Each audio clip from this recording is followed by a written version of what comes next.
Через 5 дней мне исполняется 40 лет. И почему-то вот именно сегодня мне захотелось пойти в храм и причаститься.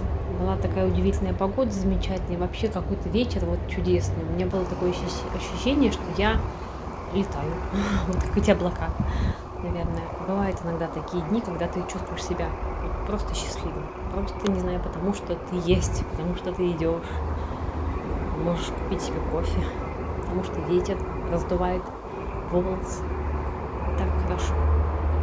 Особенно, когда я услышала этот голос, у меня были просто мурашки. Послушайте сами. Еще мне понравились вот эти детишки.